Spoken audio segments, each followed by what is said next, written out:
السلام عليكم ورحمة الله وبركاته. إن الحمد لله نحمده ونستعينه ونستغفره ونعوذ بالله من شرور أنفسنا ومن سيئات أعمالنا. من يهده الله فلا مضل له ومن يضلل فلا هادي له. وأشهد أن لا إله إلا الله وحده لا شريك له وأشهد أن محمدا عبده ورسوله. أما بعد.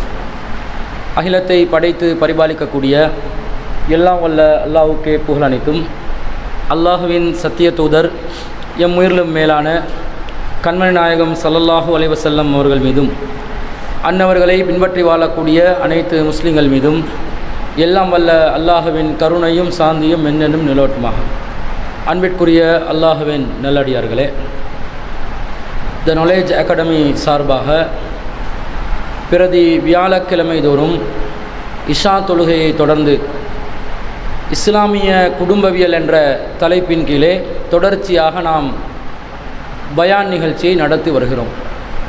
அந்த நிகழ்ச்சியில் இன்றைய தினம் ஒரு குடும்ப வாழ்க்கையிலே கணவன் மனைவி என்ற இரண்டு பேர் இணைந்து வாழுகின்ற நேரத்திலே ஒரு கணவன் மூலம் மனைவிக்கு செய்யப்பட வேண்டிய கடமைகள் சம்பந்தமாக நாம் பார்க்கவிருக்கின்றோம்.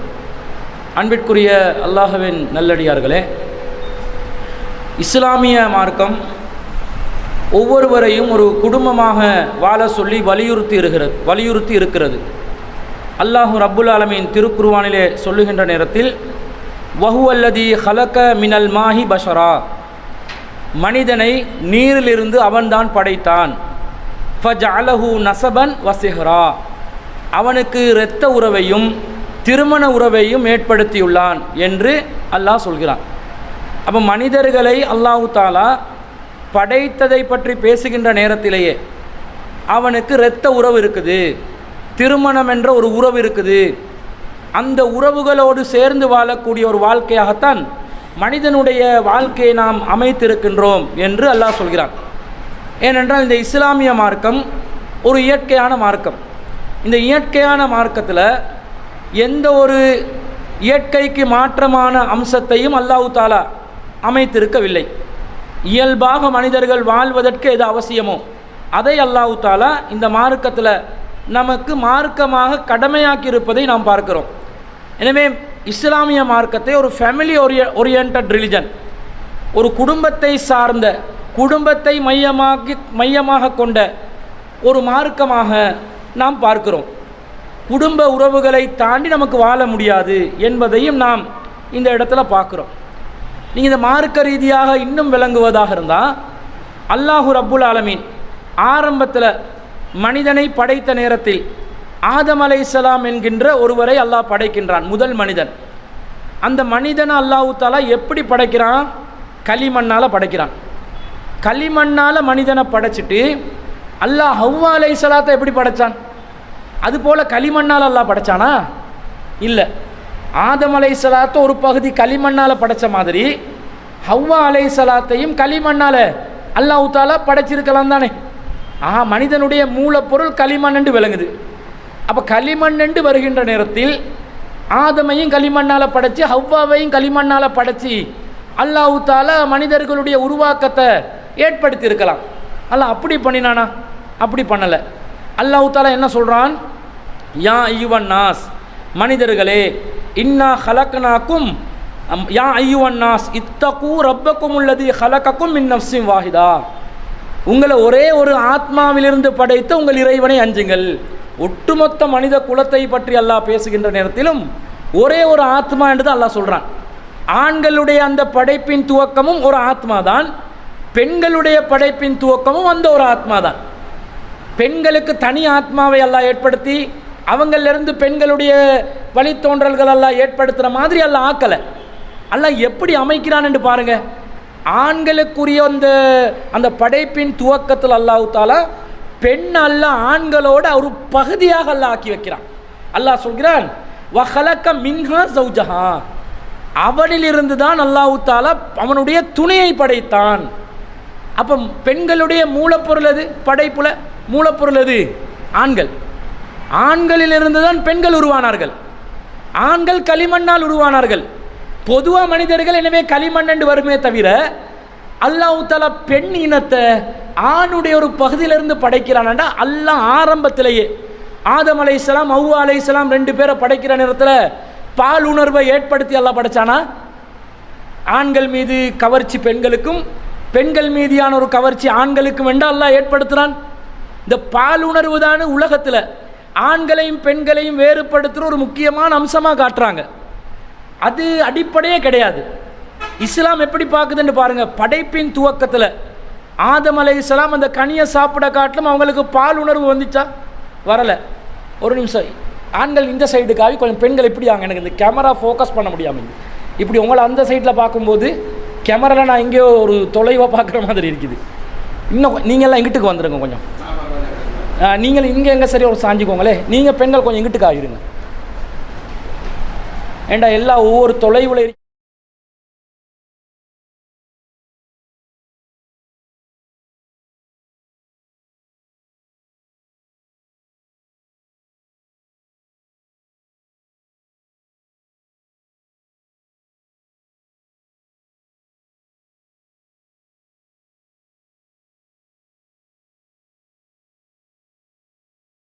அலைஹிஸ்ஸலாம் ஹவ்வா அலைஹிஸ்ஸலாம் என்றவங்களை படைக்கும் பொழுதே ஆரம்பத்தில் அவங்களுக்கு பால் உணர்வு இருக்கலை.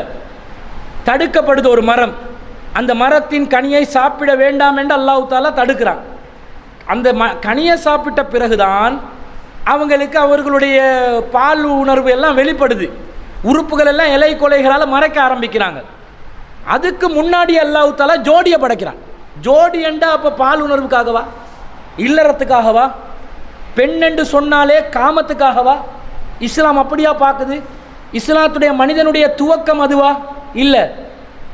மனிதனுக்கு ஒரு துணை என்றான். இந்த மனைவியை எப்படி விளங்கி வச்சிருக்கிறான் என்று சொன்னால், துணை என்ற உடனே மனைவி என்பவர் இல்லற சுகத்தை தரக்கூடிய ஒரு ஆள், ஒரு இயந்திரம் என்ற மாதிரி ஒரு கண்ணோட்டம் இருக்குது. இன்றைய இஸ்லாமிய சமூகத்துக்குள்ளேயும் இந்த கண்ணோட்டம் பரவலாக இருக்கிறத நாங்கள் பார்க்குறோம். அப்படிப்பட்ட ஒரு நிலையில் பெண்கள் அல்லாஹ் தஆலா வைக்கலை. அந்த உணர்வு, பால் உணர்வு என்பது ஒன்று உண்டு, அது யாரும் மறுக்கிறதுக்கு இல்லை. அதுதான் அடிப்படையான்னு கேட்குறேன். ஆண் பெண் உருவாக்கத்தினுடைய அடிப்படை அது இல்லை. ஆதம் அலைஹிஸ்ஸலாம் ஒரு மனிதராக படைக்கப்படுகின்ற நேரத்தில், அவருக்கு துணையாக ஹவ்வா அலைஹிஸ்ஸலாம் அவர்கள் படைக்கப்படுகின்ற நேரத்தில், ஆணிலிருந்தே பெண்ணை உருவாக்கப்பட்டாலும் அவங்க 2 பேருக்கு மத்தியில் பால் உணர்வு இல்லாமலேயே அல்லாஹ் சொல்கிறான், வஹலக மின்ஹா ஸௌஜஹா, அவனிலிருந்து அவனுடைய துணையை அல்லாஹ் படைத்ததாக சொல்கிறான். இந்த துணை என்பது காமத்தையும் பால் உணர்வையும் அடிப்படையாக கொண்டது அல்ல. ஒரு பாசம், அன்பு, நேசம் இது இருக்கணும்.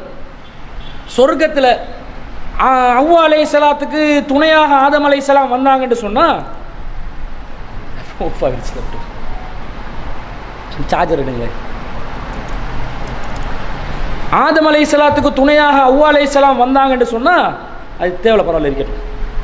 ஆதம் அலைஹிஸ்ஸலாம் அவர்களுடைய அந்த உணர்வுகளுக்காக வேண்டியே ஹவ்வா அலைஹிஸ்ஸலாம் வரவில்லை என்றது எங்களுக்கு தெளிவாக விளங்குது. ஹவ்வா அலைஹிஸ்ஸலாத்துக்கு உழைச்சி கொடுக்கறதுக்காக ஆதம் அலைஹிஸ்ஸலாம் அவங்க இருந்தாங்க, அல்லது ஆதம் அலைஹிஸ்ஸலாத்துக்கு உழைச்சி கொடுக்கறதுக்காக ஹவ்வா அலைஹிஸ்ஸலாம் அவங்க இருந்தாங்க என்ற மாதிரி ஒரு எண்ணமாவது இருக்குதா? இல்லையே. சொர்க்கத்தில் தான் எல்லாம் கிடைக்குமே. அல்லாஹ் தஆலா சொர்க்கத்துக்குள்ள அவங்கள அனுப்பி என்ன சொல்றான்? உஸ்குன் அன்த வ ஸௌஜுக்கல் ஜன்னா, நீங்கள் உங்களுடைய மனைவியும் சொர்க்கத்துக்குள்ள குடியிருங்கள். வகுலா மின்ஹா ரகதன் ஐசு ஷிதுமா, நீங்கள் அங்கே விரும்பியதெல்லாம் என்ன செய்யுங்க? சாப்பிடுங்க. விரும்பியதெல்லாம் சாப்பிடலாம், நினைக்கிறதெல்லாம் கிடைக்கும். இவங்க அவங்களுக்கு துணையாக இருந்து, அவங்க இவங்களுக்கு துணையாக இருந்து உழைச்சி சாப்பிட்றதுக்குரிய ஒன்றும் அங்கே இல்லை.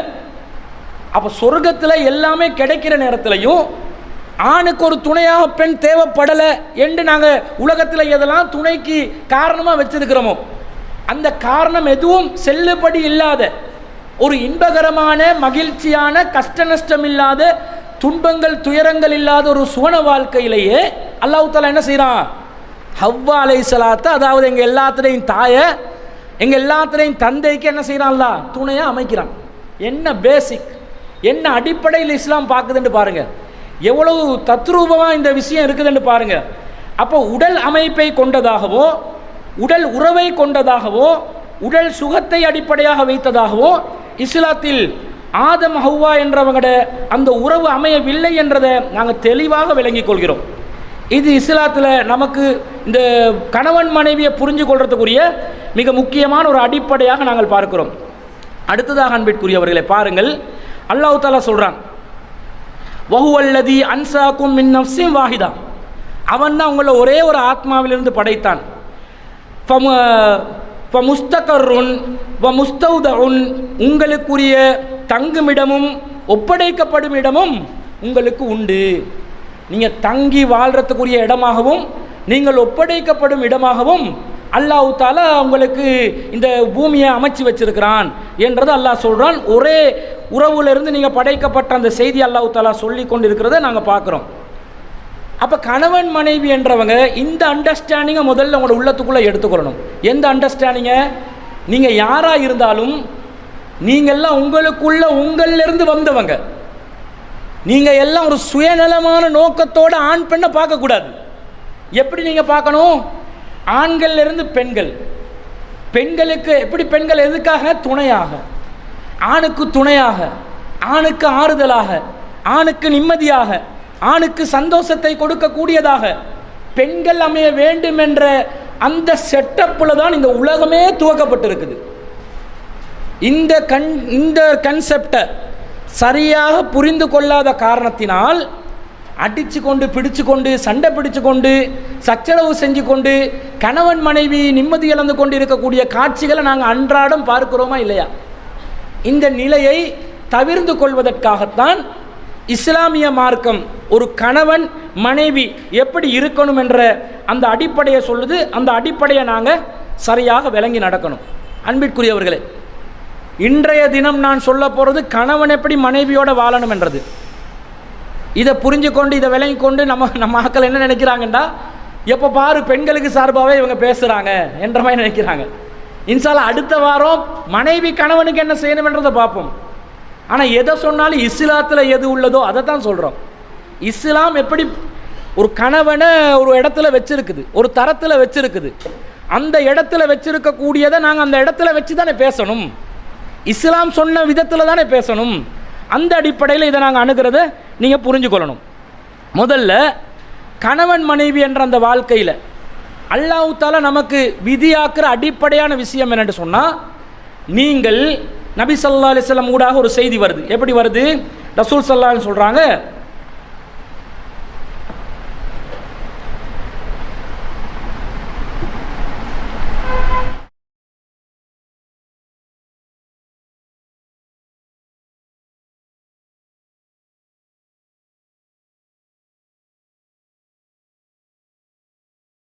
அவங்க சொல்கிறாங்க, அக்மல் மூமினீன ஈமானன், மூமின்களில் முழுமையானவர் யார் தெரியுமா? முழுமையான இறை நம்பிக்கை கொண்டவர் யார் தெரியுமா?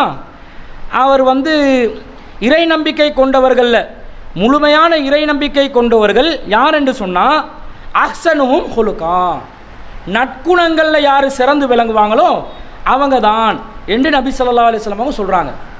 நற்குணங்களில் நீங்கள் சிறந்தவர்களாக இருக்கணும் சொல்லிட்டு, வா ஹியாருக்கும் ஹியாரிக்கும் லினிசாயிக்கும் ஹுலுகா, உங்களில் சிறந்தவர் யார் என்று சொன்னால் உங்களோட மனைவிமார்கள் மத்தியில் யார் சிறந்தவர்களாக இருப்பீர்களோ அவர்கள்தான் உங்களில் சிறந்தவர்கள் என்று நபி ஸல்லல்லாஹு அலைஹி வஸல்லம் அவங்க சொல்கிறாங்க.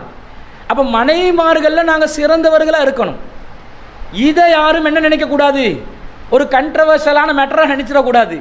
மனைவி கிட்ட நான் நல்லவனாக இருக்கிறதுனால ஏன் உம்மா என்ன நினைப்பாங்க, ஏன் வாப்பா என்ன நினைப்பாங்க, என்னுடைய சகோதரிகள் என்ன நினைப்பாங்க, என்னுடைய நண்பர்கள் என்ன நினைப்பாங்க, இதெல்லாம் அவசியமில்லை. அல்லாஹ்வின் தூதர் ஸல்லல்லாஹு அலைஹி வஸல்லம் அவர்கள் அடிப்படையாக எது சீரமையணும் என்று நினைக்கிறாங்க தெரியுமா? ஒரு குடும்பம், கணவன் மனைவி என்ற அந்த இரண்டு பேர் அவர்கள் சிறந்தவர்களாக விளங்க வேண்டும் என்று நபி ஸல்லல்லாஹு அலைஹி வஸல்லம் அவங்க எதிர்பார்க்குறாங்க. அது அப்படி சிறந்தவர்களாக இருந்தால் தானே அவர்களுடைய பிள்ளைகள் சிறந்தவர்களாக வருவார்கள். பிள்ளைகள் சிறந்தவர்களாக இருந்தால் தானே அடுத்த ஜெனரேஷன் சிறந்தவர்களாக ஆகுவாங்க. இந்த கணவன் மனைவி தானே பிள்ளைகளுக்கு பெற்றோர்களாகவும் மாறுவாங்க. எல்லாத்துக்கும் பேசிக் அடிப்படை என்ன? மனைவிமார்களில் சிறந்தவர்களாக கணவன் இருந்தால் கணவன் நல்லவனாக இருப்பார், அப்போ மனைவியும் நல்லதாக நடந்து கொள்வாங்க. இந்த பேசிக் கன்செப்டை இஸ்லாம் ஆணித்தரமாக சொல்வதை நாங்கள் பார்க்கிறோம். இதை யாரும் எப்படி விளங்கி கொள்ளக்கூடாது என்று சொன்னால், இது இஸ்லாம் பெண்களை ஒரு மேலே கொண்டாந்து வைக்குது, ஆண்களை மட்டமாக யோசிக்குது. கணவன் மனைவி கிட்ட நல்லவங்களாக இருக்க போகிற நேரத்தில் இவங்களோட குடும்பத்தில் என்னடா நீ மனைவி கிட்டையே அப்படி நீ சுருண்டு பிறண்டு கொண்டு இருக்கிறாய், மனைவிட வாழ்க்கை தான் உன்னோட வாழ்க்கையாக மாறிடுச்சு, உனக்கு மனைவியை விட்டா வேற ஆக்களே உலகத்தில் இல்லையா என்று பேசுகிற மாதிரி யாரும் நினைத்து விடக்கூடாது. அப்படி நினைப்பவர்கள் இந்த ஹதீஸுக்கு மாறு செய்கிறார்கள். ரசூல் ஸல்லல்லாஹு அலைஹி வஸல்லம் என்ன வார்த்தையை பயன்படுத்துகிறாங்க? உங்களில் சிறந்தவர்கள் ஈமானில் முழுமை பெற்றவர்கள், வஹியாருக்கும் லினிசாயிம் ஹுலுகா, உங்களில் சிறந்தவர் எப்படி ஈமானில் சிறந்தவர்கள், நம்பிக்கை முழுமை பெற்றவர்கள், நற்குணத்தில் முழுமை பெற்றவர்கள் என்று சொல்லிட்டு மனைவி கிட்ட நல்லவனாயிரு. அதோட அர்த்தம் இப்படி ரிவர்ஸில் புரியக்கூடாது.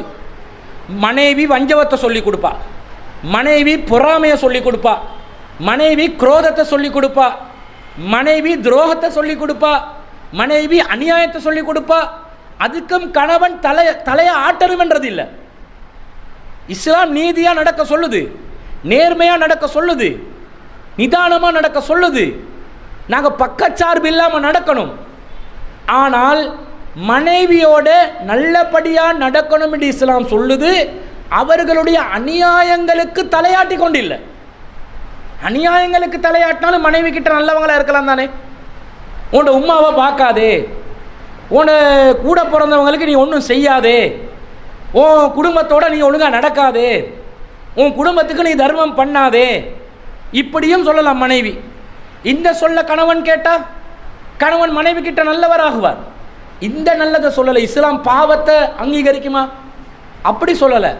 இஸ்லாம் என்ன சொல்லுதுண்டா, இயற்கையாக ஒரு மனைவியாக வாழ்வதற்கு, இஸ்லாம் சொல்கின்ற ஒரு மனைவியாக வாழ்வதற்கு நீ உண்ட தரப்பிலிருந்து நல்ல கணவனாக நடந்து கொள். அப்போ மனைவி ஒரு சில பலவீனங்களோடு குறைபாடுகளோடு இருந்தாலும் அவளோடு நீ நடக்கின்ற இந்த விஷயங்களை அணுகுமுறைகளை பார்த்துட்டு அவளை நல்லவளாக மாறலாம், குறைகளை சரி செய்து கொள்ளலாம். இந்த உள்கருத்து இருக்குதா இல்லையா? இருக்குது. அப்போ பாவங்களையும் அநியாயங்களையும் மனைவி சொல்லும் போது அதுக்கு அடிப்பணிந்து நடப்பது மனைவியர்களில் நீங்கள் நல்லவராகுவதற்குரிய வழிமுறை அல்ல. அதை இஸ்லாம் அங்கீகரிக்காது. யாருக்கும் அநியாயம் செய்யக்கூடாது, யாருக்கும் யாருடைய பாவத்துக்கும் துணை போகக்கூடாது. ஆனால் நீ கணவனாக மனைவிக்கு செய்ய வேண்டிய நல்லவைகளை அழகான முறையில் செய்ய என்று இஸ்லாம் சொல்கிறது. அதை நாங்கள் செய்ய வேண்டும். அப்போ மனைவி கிட்ட நீங்கள் நல்லவாளாக இருக்கிறதுக்கு என்ன செய்யணும்? மனைவிக்கு நீங்கள் பர்த்டேக்கு கேக்கு வாங்கி கொடுத்தா நல்ல பேர் எடுத்துக்கொள்ளலாமா? அனிவர்சரிக்கு சாரியோ சல்வாரோ சுடிதாரோ அல்லது ஒரு ஜீன்ஸு பேண்ட்டையோ நீங்கள் வாங்கி கொடுத்தா நீங்கள் பொண்டாட்டிக்கிட்ட நல்ல பேர் எடுத்தால் அதுதான் இஸ்லாம் சொல்லுதா? இப்படி தான் நல்லவா இருக்கணும் என்று சொல்லுதா? அல்லது புதுசாக ஒரு சினிமா ஒன்று ரிலீஸ் ஆகும்போது சிட்டிக்கு என்ன கூட்டி போகணும், அல்லது சமந்தாவுக்கு கூட்டி போகணும், தியேட்டருக்கு கூட்டி போனால்தான் மனைவிக்கு நான் நல்லவனாக இருப்பேன் என்று நல்லதாக அப்படி காட்ட சொல்லுதா? இல்லை. நீங்கள் நினைக்கிறதெல்லாம் இஸ்லாம் நல்லதாக சொல்லாது. நீங்கள் கண்டதையும் நல்லதுன்னு நினைப்பீங்க, கெட்டதையும் நல்லதுன்னு நினைப்பீங்க. இஸ்லாம் அதுக்கு வரைவிலக்கணம் என்னன்றதை நபிகள் நாயகம் ஸல்லல்லாஹு அலைஹி வஸல்லம் அவங்க பல பொன்மொழிகளூடாக நமக்கு சொல்லித்தாராங்க. எப்படி சொல்லித்தாராங்க? ஒரு நபித்தோழர் கேட்கிறார், யா ரசூல் அல்லாஹ், மா ஹக்கு ஜௌஜதி அஹதினா அலைஹி, நம்முடைய மனைவிக்கு நாம் செய்ய வேண்டிய கடமைகள் என்னப்பா என்று கேட்குறாங்க. அல்லாஹ்வின் தூதரே, மனைவிக்கு நாங்கள் செய்ய வேண்டிய கடமை என்ன? அவர் ரசூல் ஸல்லல்லாஹு அலைஹி வஸல்லம் அழகான வார்த்தைகள்லாம் சொல்கிறாங்க. அன் துதிமஹா இதா தஇம்த, நீ சாப்பிடும்போது மனைவிக்கு சாப்பிட கொடு. பாயிண்ட்டுகளை ஒவ்வொன்றா கவனிங்க. நீ சாப்பிடும்போது மனைவிக்கு சாப்பிட கொடு. வ தக்ஸுஹா இத தசைத்த, நீ உடுக்கும் போது மனைவிக்கு உடுக்க கொடு. அதே மாதிரி வலா தொலரிபில் வஜ்ஹ, அவளுடைய முகத்தில் அரைந்து விடாதே. பாயிண்டாக கவனிங்க, ஒவ்வொன்றா பார்க்கணும். அடுத்தது வலா துக்கப், அவளை நீ திட்டி விடாதே, ஏசி விடாதே, மானபங்கப்படுத்தி விடாதே. வலா தஜ்ஹுர் இல்லா ஃபில் பைத்தி, வீட்டில் தவிர வெளியே எங்கேயும் அவளை கண்டித்து விடாதே. மனைவிக்கு நாங்கள் செய்ய வேண்டிய கடமைகளாக ரத்தின சுருக்கமாக அல்லாஹ்வின் தூதர் ஸல்லல்லாஹு அலைஹி வஸல்லம் அவர்கள் சொல்லி தந்த விஷயங்கள். முதலாவது என்ன? நீ சாப்பிடும்போது மனைவிக்கு சாப்பிட கொடு. எப்படி இந்த கன்செப்ட் எப்படி புரிஞ்சு கொள்றது? அதாவது நாங்கள் சாப்பிடும்போது மனைவியும் சாப்பிட்டு இருக்கணும். இதை பலவிதமான முறைகளில் நாங்கள் புரிஞ்சு கொள்ளலாம். இப்போ நானும் மனைவியும் ஒன்றாக சாப்பிடணுமென்றதும் இதில் வருதா இல்லையா? நான் சாப்பிடும்போது அவவும் சாப்பிடணுமெண்டா, அவ சாப்பிட்றது நான் கண்கூடாக பார்க்கணும், நான் சாப்பிடுவதையும் அவ கண்கூடாக பார்க்கணும். இதுவும் அடங்கும். நான் எங்கிருந்தும் சாப்பிடலாம், மனைவியும் எங்கிருந்தும் சாப்பிடலாம். ஏண்டா தொழில் விஷயமாக வெளியே போக வேண்டி வரும், சமூக பணி விஷயமாக வெளியே போக வேண்டி வரும், இபாதத் செய்வதற்காக பள்ளிவாசலுக்கு போக வேண்டி வரும், பல விஷயங்களில் பிரிய வேண்டிய தூரமாக வேண்டிய கட்டங்கள் வரும். கணவன் மனைவி எப்பயுமே 24 மணித்தியாலமும் மேலே ஒட்டி கொண்டு இருக்கலாமா? மனைவி அப்படியே களத்தில் தொங்க வச்சு நான் உன்னோட தான் இருப்பேன்னு சொல்லி போகிற இடத்துக்கெல்லாம் அப்படி கூட்டி கொண்டு போயிடுமா? ரோட்டில் பார்க்குறது இது கிறுக்கு ஜோடுன்னு சொல்லிடுவாங்க. நல்லதாக இருந்துச்சு, கொஞ்சம் பயானு கொஞ்ச நாளாக போயிட்டு வந்த நாள்லேருந்து கொஞ்சம் மூளை அப்படி இப்படி தான் வேலை செய்துண்டுங்க. ஒட்டி வாழணும். ஒட்டுறதா இருந்தால் எந்த நேரமும் ஒட்டுறதுன்ற அர்த்தமா? உள்ளத்தால் எப்பயுமே ஒட்டி இருக்கணும், ஒட்டம்பால ஒட்டி இருக்கணும். அப்படி ஒட்டுற மாதிரி காட்டுவாங்க. நிறைய டுபாகூரா தான் இருக்கும், நிறைய டுபாகூரா தான் ஒட்டுவாங்க. உள்ளம் இணைஞ்சிருக்கணும். அப்போ உள்ளத்தால் இணைகிறதா இருந்தால் இவன் ஃப்ரெண்ட்ஸ் மகளோட வெளியே போகிறான், சாப்பிட்றான். குறைஞ்சது சாப்பிட்றதுக்கு முன்னாடி பொண்டாட்டிக்கு கால் பண்ணி பொஞ்சாதி என்றுவாங்க தானே, அந்த பொஞ்சாதி கிட்ட சாப்பிட்டியா, நீங்கள் சாப்பிட்டீங்களா, உங்களுக்கு சாப்பாடு இறஞ்சி ஆவிரிச்சா, இப்படி கேட்கணுமா இல்லையா? கேட்கணும். கேட்குறாங்களா? எப்படி வச்சிருக்கிறாங்க? கணவன்ட மிச்சத்தை சாப்பிட்ற எச்சியை சாப்பிடணும் என்ற மாதிரி மனைவியாக்கி வச்சிருக்கிறாங்க. இலங்கையில் பெரும்பாலும் இந்த தன்மை குறைவு. நீங்கள் தமிழகத்துக்கு போனீங்கன்னு சொன்னால் அது இந்து மத கலாச்சாரத்தோடு ஒட்டி இருக்கக்கூடிய ஒரு சமூக கலாச்சார அமைப்பில் பெரும்பாலும் கணவன் சாப்பிட்ட பிறகு அவங்க சாப்பிட்ட அந்த தட்டில் மிச்சம் மீதியோட சேர்த்து அவங்க சாப்பிடணும் என்ற மாதிரி ஒரு சமூக வழக்கம் இருக்குதா இல்லையா? ஒரு கலாச்சாரம் இருக்குதா இல்லையா? பிற மதத்தவர்கள் அதுதான் புனிதமாக கருதுகிறாங்க. அந்த மாதிரி ஒரு நிலை நாங்கள் முஸ்லீம் சமூகத்திலையும் பார்க்குறோம். மனைவி எப்போ சாப்பிடணும்? கணவன் சாப்பிட்ட பிறகு எச்சி மிச்சங்கள் ஏதாவது இருந்தால் தான் தொட்டு சாப்பிட்ற மாதிரி ஆக்குறாங்க. இப்போ இலங்கையில் என்ன நடக்குதுன்னு கேட்டால் பெரும்பாலும் மனைவி சாப்பிட்டாலா இல்லையா இதெல்லாம் கேட்குறதே இல்லை. என்ன அவ செய்கிறான்றது யோசிக்கிறதும் இல்லை. இவன் பாட்டுக்கு விதமாக வயிறு முற்றத்துக்கு அப்படி அடிச்சுட்டு வருவான். புது கடைக்கு போகிறான் ஃப்ரெண்ட்ஸ்மார்களோட, மாதத்துக்கு 2-3 தடவை போவான். ஏன் நீ உன் பொண்டாட்டியை கூட்டி போனியா? கூட்டு போடுற நிலைமையில் அது புது கடை இருக்குதான்றது கேள்விக்குறி. ஆனால் சாப்பிட்ற ஒரு வெளி இடத்துல சாப்பிடக்கூடிய விதத்தில் நீ கூட்டி போடுறியா? குறைந்தபட்சம் நீ எதை சுவைத்தாயோ சாப்பாட்டில் அதில் ஒரு பங்கை கொண்டு வந்து கொடுத்தியா? கொடுக்க மாட்டேன்றான். ஃப்ரெண்ட்ஸோட நேரம் கழிக்கும் போது பொண்டாட்டியோட ஃபோன் வந்தாலே எரிச்சலாக பார்க்கக்கூடிய ஒரு சூழ்நிலையை பார்க்குறோம். நீங்கள் சாப்பிடும்போது உங்களோட மனைவிக்கு சாப்பிட கொடுங்கன்றாங்க ரசூல் ஸல்லல்லாஹு அலைஹி வஸல்லம். அது வருது எந்த வாசகம்னு பாருங்க, அன்துதிமஹா இதா தஇம்த, நீ சாப்பிடும் போது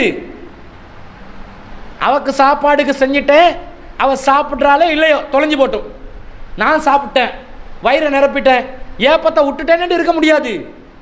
சாப்பாட்டில் நீ அவங்களுக்கு அவங்களோட நிலைமை என்னன்றதை கண்காணிக்கணும். கண்காணிக்கிறியா?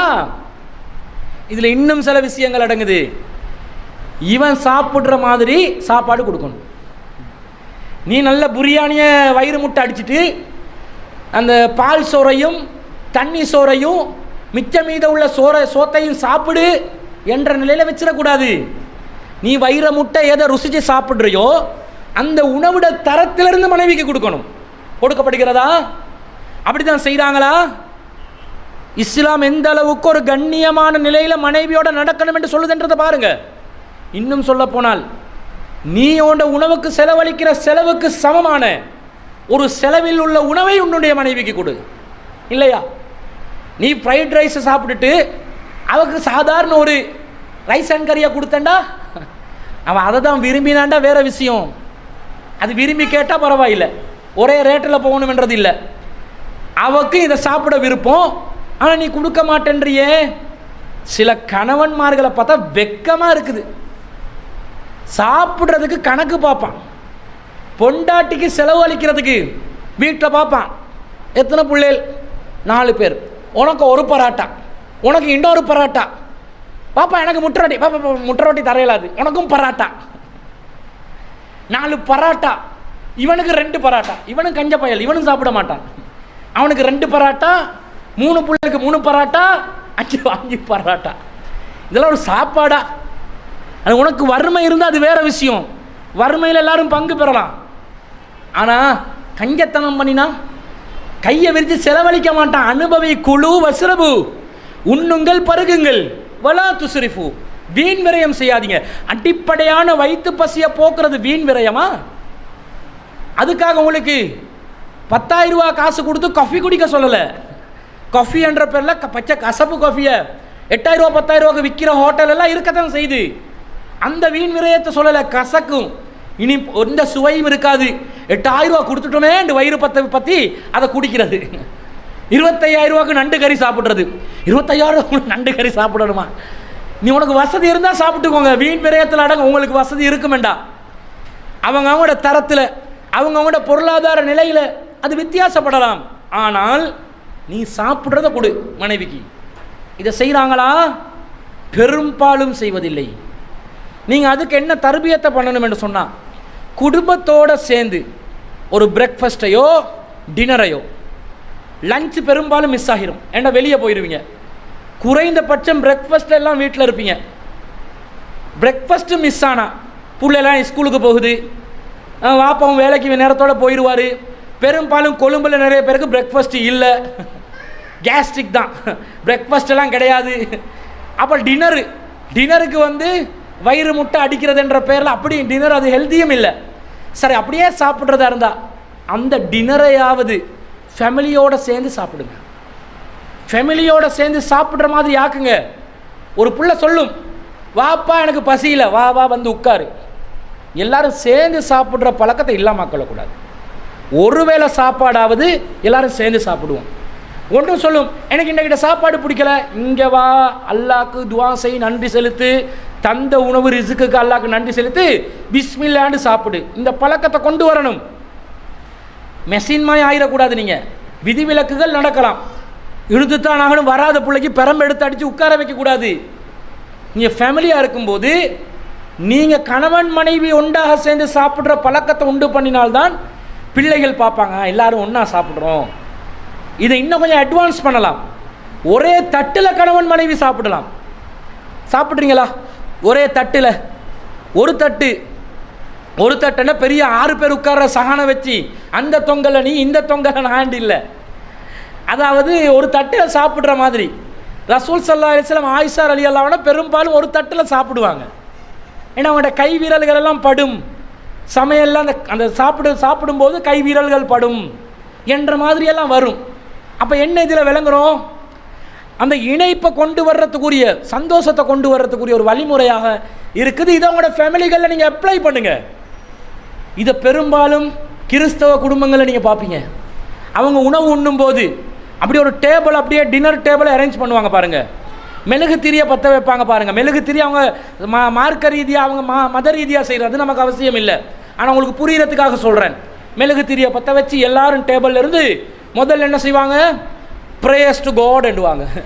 இறைவனை நாங்கள் புதுக்கிறோம், இந்த உணவை தந்ததுக்கு இறைவனை நாங்கள் நன்றி செலுத்துகிறோம் சொல்லிட்டு சாப்பிடுவாங்க.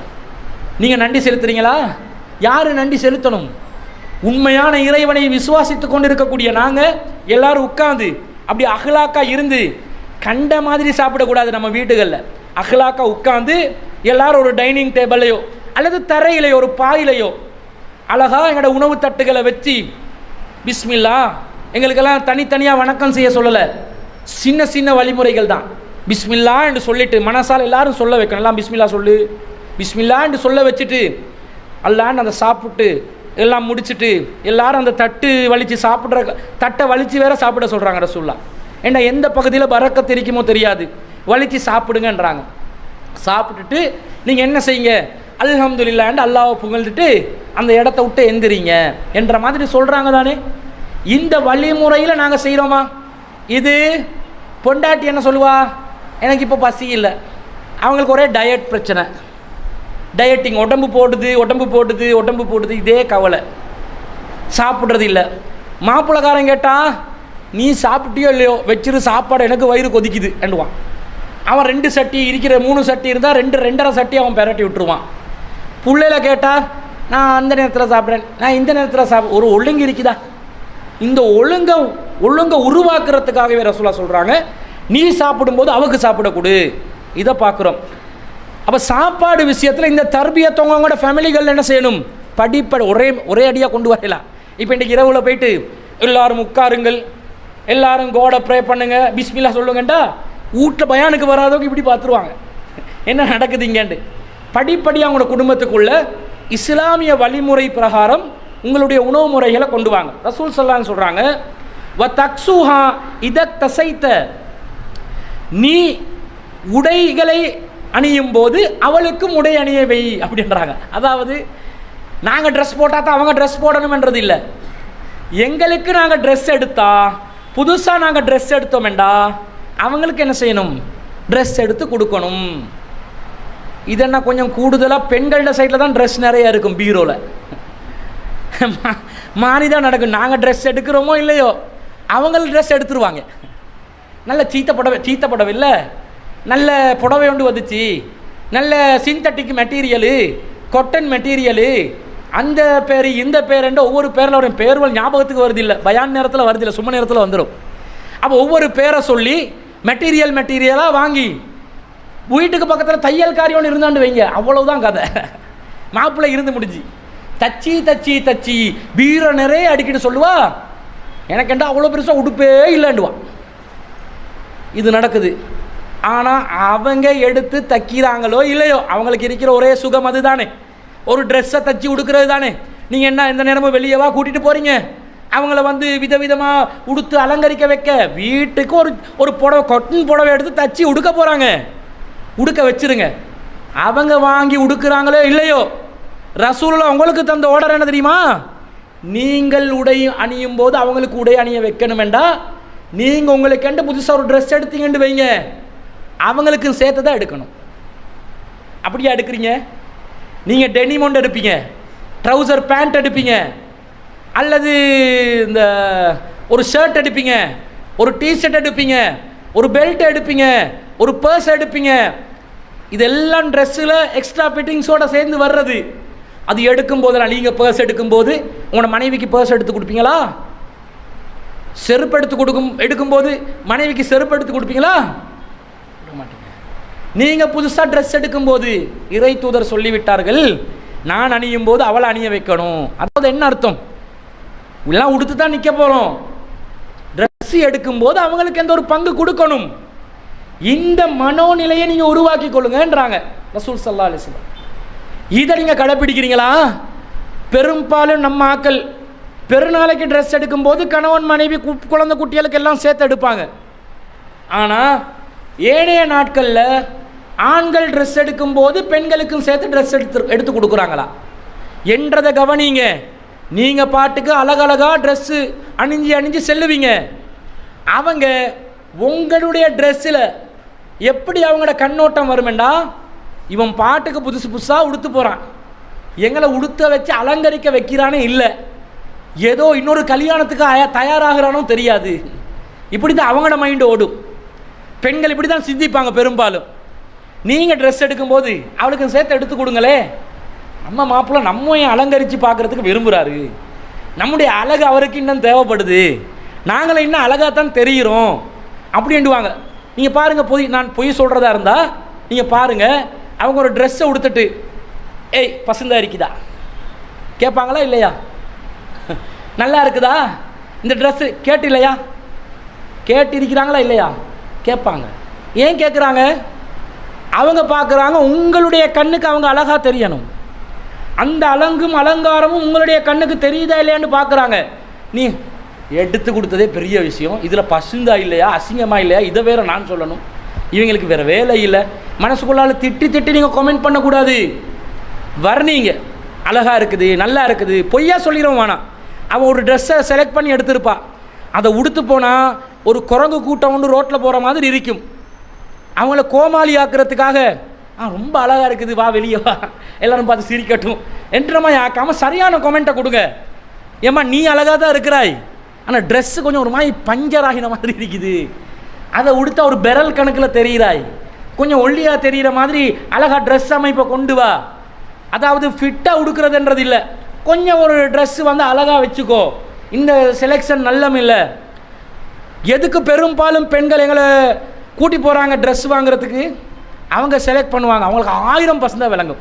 இதுவும் அழகு, அதுவும் அழகு, அதுவும் அழகு, அதுவும் அழகு. இவனுக்கு எதுவுமே அழகாக விளங்காது. ஒன்று அழகண்டு விளங்கி சென்று வைய கன்ஃபார்மாக அது நல்லதாக இருக்கும். கேட்பாங்க இது நல்லமா இது நல்லமா. இவன் என்ன நினைப்பான் தெரியுமா, எப்போ முடிச்சுட்டு வீட்டுக்கு போகிறேன்னு யோசிப்பான். ஆனால் அவங்க கேட்பாங்க பாருங்கள் நல்லமா நல்லமா. நீங்கள் அதை கண்டுகொள்ளாம விட்டீங்கண்டா அவங்களோட மனோநிலை எப்படி வருமெண்டா, இவன் நம்மளை ரசிக்கிறான் இல்லை, நம்மளுக்குரிய முக்கியத்துவத்தை கொடுக்குறான் இல்லை. அப்போ நீங்கள் அதை என்ன செய்யணும், இது நல்லம் இது நல்லம் இல்லை இதை எடுங்க. அந்த கமெண்ட்டை நீங்கள் கொடுக்கும் பொழுது ட்ரெஸ்ஸு நீங்கள் அணியும் போது அவங்களுக்கு அணிய வைக்கிறதுக்குரிய அந்த ஹெல்ப்பை பண்ணுற மாதிரி ஒரு நிலைமை உருவாகும். அதை நீங்கள் செய்யணும். இது கணவன் மனைவிக்கு செய்ய வேண்டிய ஒரு கடமையாக ரசூல் ஸல்லல்லாஹு அலைஹி வஸல்லம் சொல்கிறாங்க. அடுத்தது வலா தலரிபில் வஜ்ஹ, அவளுடைய முகத்தில் நீ அறைந்து விடாதே. அப்போ முகத்தை விட்டுட்டு மண்டையை பொலன்னு பொழக்கலாமா? நல்ல உருட்டு கட்டை ஒன்று எடுத்து முகத்தில் கன்னத்தில் தான் அறைய வேணும். முகம் வேண்டாம் எதுங்க, இதுதான் முகம். இது முகமா, இது கபாலம். கபாலம் இது கபாலம், இது பிடரி, இது முகம். முகத்தில் தான் அறைய வேணான்டாங்க. உன்னுடைய கபாலத்தை தாழ்த்தி விடன்னு உருட்டு கட்டை எடுத்து அடி அடி அடின்னு அடிக்கலாமா? அடிக்க முடியாது. மண்டல குட்டு குட்டு குட்டுன்னு குட்டலாமா? குட்ட முடியாது. அப்படி குட்டுற மாதிரி வேலைகள் நடக்கும், அது வேறு விஷயம். ஆனாலும் குட்ட முடியுமா? முடியாது. ரசூலா முகத்தில் அறையாதுன்றாங்க. முகத்தில் அறையாதுன்னா மற்ற இடங்களுக்கு அறையலாம் என்ற அர்த்தம் இல்லை. பெரும்பாலும் கணவன் மனைவியை தாக்குறதா என்ன செய்வான், எடுத்து பலாரண்டு கன்னத்தில் அரைஞ்சிருவான். அந்த சமூகத்தில் இருக்கிற பெரும்பாலான பழக்கத்தை நபி ஸல்லல்லாஹு அலைஹி வஸல்லம் சொல்கிறாங்க, நீங்கள் அதை செய்யக்கூடாது. அப்போ நாங்கள் எங்களுடைய மனைவிமார்களை கன்னத்தில் அறையக்கூடியவர்களாக இருக்கிறோமா இல்லையா? முதல்ல ஒரு விஷயம் விளங்குங்க. கணவன் மனைவி மத்தியில் விவாகரத்துக்குரிய ஒரு நிலைமை சூழ்நிலை உருவாகும் என்றால், மனைவி இஸ்லாத்தின் பார்வையில் தவறே செய்கிறாள் என்றால், நல்லா புரிஞ்சுக்கோங்க, இஸ்லாத்தின் பார்வையில் தவறே செய்கிறாள் என்று சொன்னால் அறிவுரை சொல்லணும். பிறகு அவங்கள படுக்கையிலிருந்து அவங்கள லேசாக அடிக்கலாம், படுக்கையிலிருந்து விலகணும், குடும்பத்தாரை கொண்டு வந்து பேச்சுவார்த்தை நடத்தணும், இல்லைன்னா என்ன செய்யணும், விலகி போகணும். இதானே வழிமுறைகள்.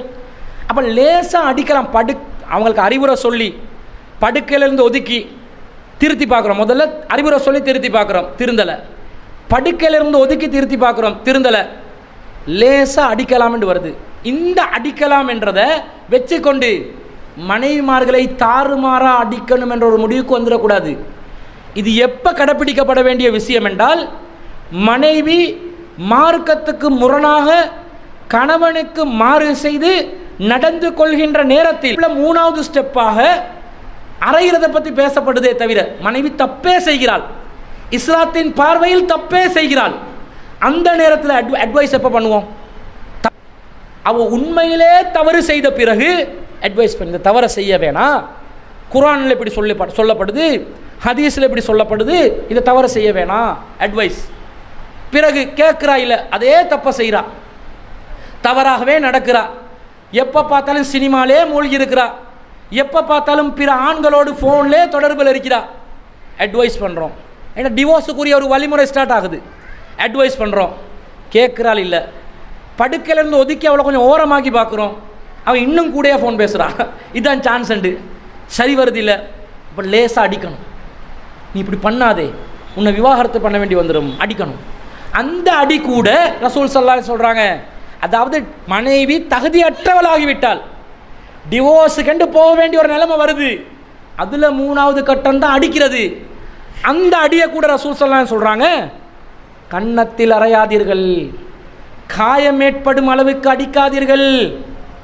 இஸ்லாம் எந்த இடத்துல அடிக்கிறதுக்கு மனைவிக்கு அனுமதி கொடுத்துச்சோ அந்த இடத்துல கூட தாறுமாற அடிக்கலாம் என்று புரியக்கூடாதுன்றதுக்காக முகத்தில் அறைந்து விடாதீர்கள், காயம் ஏற்படும் அளவுக்கு அறைந்து விடாதீர்கள் இஸ்லாம் சொல்லுது. ஏன் தெரியுமா? ரசூல் ஸல்லல்லாஹு அலைஹி வஸல்லம் இது பொதுவான பழக்கத்தில் நீங்கள் கணவன் மனைவிக்கு அடிக்கக்கூடியவங்களாக மாறிட்டீங்க. ரசூல்லா ஒரு ரோசம் வர்ற மாதிரி கேட்குறாங்க. என்ன கேட்குறாங்க? கால லா யஜ்லிது அஹதுக்கும் இம்ராத்தஹு, உங்களில் யாரும் உங்களுடைய மனைவியை அடித்து விடாதீர்கள். ஜல்தல் அப்தி, ஒரு அடிமை அடிக்கிற மாதிரி அடிச்சிடாதீங்க. அடிமைகள், அவங்களுக்கு கொடுக்கப்பட்ட அடிமைகள், அவங்க சாட்டையால் அடிக்கிறது, உருட்டு கட்டையால் அடிக்கிறது, தும்பு கட்டையால் வெளுக்கிறது, கத்தியால் குத்துறது, மிரட்டுறது, இந்த வேலை பண்ணலாமா? இதை செய்யக்கூடாது. ஏன் தெரியுமா? சும்ம யுஜாமியுஹா ஃபி ஆஹிரில் யௌம், பிறகு இறுதி இரவிலே நீ அவளோட தாண்டா கட்டில படுக்கிறாய், வெக்கமில்லையா உனக்குன்னு கேட்குறாங்க. மனைவி அடி அடியாண்டு அடிச்சுட்டு உனக்கு தேவை வரும்போது அவளை கட்டிலுக்கு கூப்பிடுறாயே, உனக்கு வெக்கம் இல்லையா? அப்போ உன்னோட தேவைக்கு மட்டும்தான் மனைவியா? ஒரு நாளில் அடிக்கிறாங்க, அடித்த பிறகு அடித்து கொண்டே இருப்பானா? இவனுக்கு இல்லற தேவை வரும். அப்போ என்ன செய்வான்? மாப்பிள்ளை சமாதானம் ஆகிக்கொள்வான். எப்படி சமாதானம்? அந்த தேவையை பூர்த்தி செய்கிறதுக்கு சமாதானம் ஆகுவான். அந்த நேரத்தில் கட்டிலில் வந்து அவளோட நீ படுக்கிறியே, உனக்கு வெக்கம் இல்லையா என்ற கருத்தில் நபி ஸல்லல்லாஹு அலைஹி வஸல்லம் கேட்குறான். அப்போ நீ அடிக்கலாமா? நீ எந்த மனைவியோ உன்னுடைய திருப்திக்கு பயன்படுத்தணும்னு நினைக்கிறியோ அந்த மனைவி பகல் பூரா அடிமை அடிக்கிற மாதிரி அடிச்சுட்டு இரவுல வந்து கட்டிலில் சேர்ந்து கொள்றியே, வெக்கம் இல்லையா என்ற மாதிரி ரசூல் ஸல்லல்லாஹு அலைஹி வஸல்லம் கேட்குறத பார்க்குறோம். அப்போ அடிக்கிறத ரசூல் ஸல்லல்லாஹு அலைஹி வஸல்லம் ரோசம் வர்ற மாதிரி சொல்கிறாங்க. நீ அவங்களோட தான் சேர்ந்து வாழ போகிறாய், வாழ்கிறதே இல்லைன்னு முடிவு வந்தாலும் நீ லேசாக தான் அடிக்கணும். நீ வாழ்கிறதுக்கு சாதாரண நிலையில் தாறு மாற அடிமைகளை அடிப்பதை போன்று மனைவிமார்கள் அடிச்செண்டு வை, நீ வெக்கம் கெட்டவன். பொதுவாக ஆண்கள் பலமானவர்கள், பெண்கள் பலவீனமானவர்கள். சில பெண்கள் இருக்கிறாங்க, இவன் கையை தூக்க நினச்சா அவள் வந்து கம்பை தூக்கி அடிச்சிருவான், மண்டையை பிளந்துருவான். அப்படி பெண்கள் இருக்கிறாங்க. அந்த மாதிரி பெண்கள் கிட்ட அடங்கி போவாங்க ஆண்கள். ஒரு பொம்பளை மனைவியாக வந்தாண்டு வைங்க, ஒரு வெகுளி அப்பாவி, உலகமே தெரியாதவள், புருஷன்தான் உலகம் என்று இருக்கிறேன்னு வைங்க, எப்படி ஆடுவாங்க தெரியுமா நம்ம ஆம்பளை? அவளை வச்சு அடிமையாக்கி அவளை வச்சு எல்லா வேலைகளையும் பண்ண வச்சு, எனக்கு தெரிஞ்ச ஒரு சம்பவம், இந்த மனைவியை எந்த அளவுக்கு கொடுமைப்படுத்தியிருக்கிறாங்கன்னு சொன்னால், அந்த எத்தனை கிலோவில் வந்தாங்க ஒருத்தர், 23 கிலோவில் அனுப்பி வச்சாங்க ஒருத்தரை இந்தியாவில் தமிழ்நாட்டில் திருமணம் முடித்து அனுப்பினா எப்படி நடந்து கொள்ளணும்? ஒரு 50, அவங்களோட குறைஞ்சதை விட்டு 50 கிலோவாவது இருப்பாங்க தானே ஒரு பொம்பளையாக இருந்தாலும். ஸ்ரீலங்காவுக்கு ரிட்டர்ன் பார்சல் வருது, அந்த உடம்பு எப்படி உடம்பு உசுரோட தான் 23 கிலோவோட வருது. மனைவியை எப்படி கொடுமைப்படுத்திருக்கிறாங்கன்னு பாருங்கள். 23 கிலோ வேண்டாம், என்னங்க நினைக்கிறீங்க?